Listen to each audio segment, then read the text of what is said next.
সুপ্রিয় মৎস্য চাষী ও দর্শক আসসালামু আলাইকুম। দেশ ও দেশের বাইরে থেকে যে যেখানে বসেই আজকে আমার উন্নত মানের নতুন চাষের দেশি গুলশা মাছের পোনার ভিডিও দেখতেছেন, তো আপনাদেরকে অসংখ্য অসংখ্য ধন্যবাদ।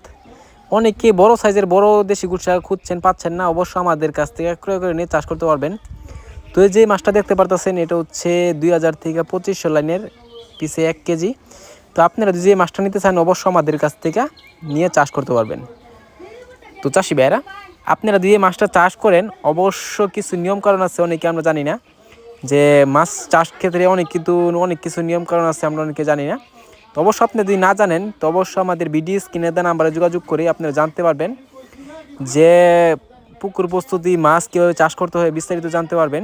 তো চাষি ভাইরা, আপনারা যদি মাছটা চাষ করেন, অবশ্য অল্প খরচে কিন্তু আপনি বাজার করতে পারবেন। অনেকে চিন্তা করেন যে অল্প খরচে কীভাবে বড় করব, চিন্তা করে যান, তো অবশ্য আমাদের কাছে জানবেন। তো চাষি ভাইরা, আপনাদের জন্য আমরা রয়েছি। আপনাদের পরামর্শ অনুযায়ী যদি আপনারা মাছটা করতে পারেন, অবশ্য আরেকবার নেওয়ার চান্স থাকে। একবার যদি ক্ষতিগ্রস্ত হয়ে যায়, আপনারা অনেকে চিন্তা করে যান যে মাছ আর চাষ করবো না, অবশ্য আপনাদের এই বিস্তারিত বলার জন্য আমরা রয়েছি। তো চাষি ভাইরা, আপনারা যদি এই মাছটা চাষ করেন, অবশ্য 2 থেকে 2.5 মাস অর্থাৎ 3 মাসে আপনারা বাজার করতে পারবেন। এই মাছটার খাবার হচ্ছে পাউডার ফিড, 15 দিন পরে খাওয়াবেন 0.5 দানা খাদ্য খাওয়াবেন।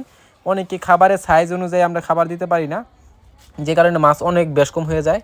তো বেশ কম কারণ হচ্ছে আপনারা যদি 1 মিনিট দিয়ে খাবার না দিতে পারেন, তাইলে সমস্যা হয়। তো চাষি ভাইরা, এই মাছটা দিয়ে করে করতে চান, তাহলে আমাদের ভিডিও স্ক্রিনে দেওয়া নাম্বার যোগাযোগ করে 2025 সালের সকল প্রকার মাছের পোনাই ক্রয় করতে পারবেন। তো চাষি ভাইরা, আমার চ্যানেলটি নতুন হয়ে থাকেন, অবশ্য নিত্য নতুন ভিডিও দিতে চ্যানেলে সাবস্ক্রাইব দিবেন পরবর্তী ভিডিও দেখার জন্য। আর যারা দিয়ে আছেন ওদেরকে অসংখ্য ধন্যবাদ। ভিডিওটা যদি ভালো লাগে একটা লাইক কমেন্ট করবেন, চাষি ভাইদের কাছে বেশি বেশি করে শেয়ার করবেন। আজকের বেশি কিছু বললাম না, এই পর্যন্তই। খুদা হাফেজ।